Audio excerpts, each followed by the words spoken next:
বাঙালি খানায় সবাইকে স্বাগত জানাই। আপনারা তো অনেকভাবে ঝিঙে রান্না করে খেয়েছেন।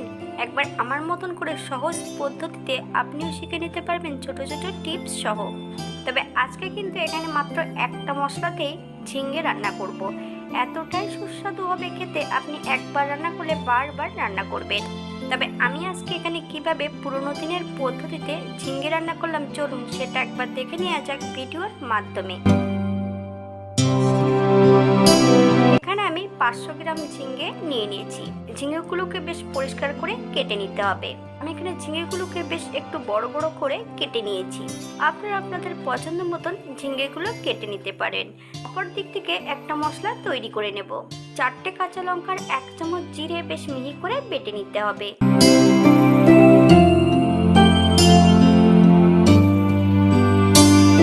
ঝিঙে ধোয়ার পদ্ধতি: ঝিঙে কাটার পর বেশ ঠান্ডা জলে 2-1 বার ধুয়ে নিতে হবে।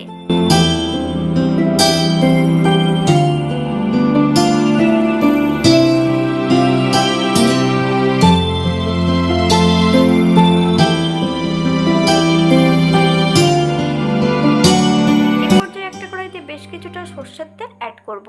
তেল গরম হওয়া পর্যন্ত অপেক্ষা করতে হবে। পর্যায়ে অ্যাড করতে হবে 1/2 চামচ কালো জিরে। কালো জিরে থেকে সুগন্ধ বেরোলে 2টো কাঁচা লঙ্কা অ্যাড করব। তবে লঙ্কা দুটো খয়েরি হওয়ার আগে কিন্তু ঝিঙেগুলো অ্যাড করতে হবে। হাই ফ্লেমে 5 থেকে 7 মিনিটের মতন ঝিঙেগুলো ভেজে নিতে হবে।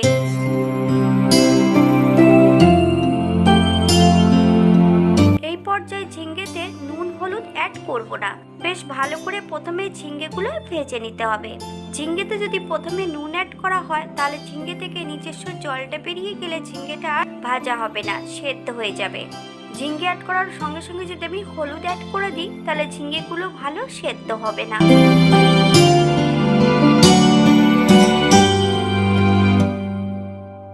বাঙালি রান্না ঘরোয়া উপকরণ দিয়ে আপনাদের যদি রান্নাগুলো পছন্দ হয় তাহলে চ্যানেলটি সাবস্ক্রাইব করে দিয়ে পাশে থাকবেন। পাশে থাকা বেলটি বাজিয়ে দেবেন, নইলে নিত্য নতুন রান্নার নোটিফিকেশন পাবেন না।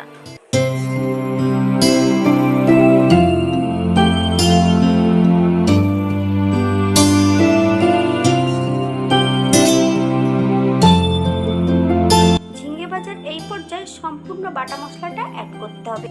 হাই ফ্লেমে আবার আমি 5 থেকে 7 মিনিটের মতন ঝিঙে এবং মশলা সহ বেশ ভালো করে কষিয়ে নেব। আমি এখানে সম্পূর্ণ রান্নাটি করব হাই ফ্লেম। যদি মিডিয়াম আঁচে রান্না করে দিই তাহলে ঝিঙে থেকে সম্পূর্ণ জলটা বেরোতে শুরু করবে, ঝিঙেগুলো অতিরিক্ত সেদ্ধ হয়ে যাবে।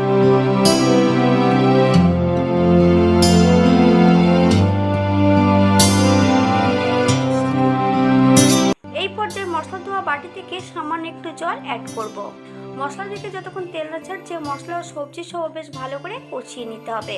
মশলা কষানোর এই পর্যায়ে অ্যাড করব 1/2 চামচ নুন। আপনারা স্বাদ অনুসারে নুনটা অ্যাড করবেন।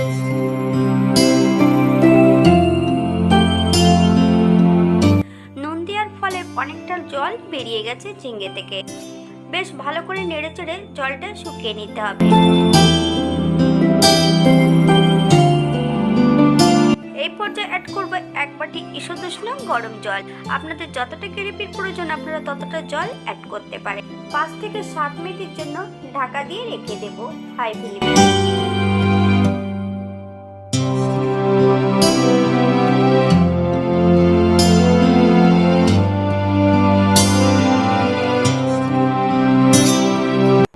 মিনিট পর এই পর্যায়ে অ্যাড করতে হবে 1 চামচ চিনি আর 1/2 চামচ হলুদ গুঁড়ো। আপনারা যদি পছন্দ করেন তাহলে চিনির পরিমাণটা বাড়িয়ে দিতে পারেন।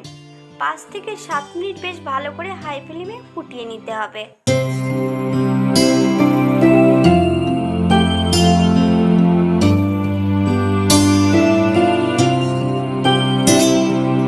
রান্নার শেষ পর্যায়ে এই পর্যায়ে অ্যাড করব 2 চামচ পোস্ত বাটা। পোস্ত বাটা যখন অ্যাড করবেন একদম লো ফ্লেমে।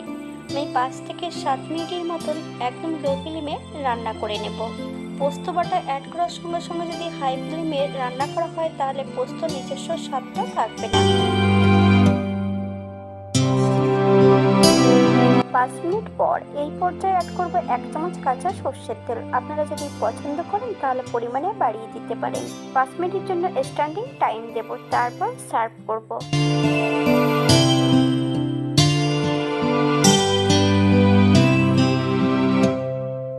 এটা দেখতে যেমন ভারী সুন্দর হচ্ছে, এটা গরম ভাতে, রুটি, পরোটা সব কিছুর সঙ্গে অসম্ভব ভালো লাগবে।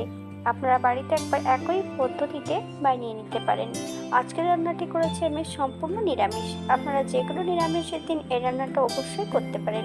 যারা পেঁয়াজ রসুন খাবেন তারা মশলা কষানোর পর্যায়ে পেঁয়াজ রসুনটা অ্যাড করতে পারেন। আজকের ভিডিওটি এই পর্যন্ত। সবাই সুস্থ থাকবেন, ভালো থাকবেন। অন্যদিন নতুন রেসিপি নিয়ে আপনাদের সামনে আবার আমি হাজির হব। হাতে যদি সময় থাকে তাহলে একটা লাইক, কমেন্ট, শেয়ার করবেন। নতুন ও পুরনো সকল বন্ধুদের অসংখ্য ধন্যবাদ ভিডিওটি দেখার জন্য।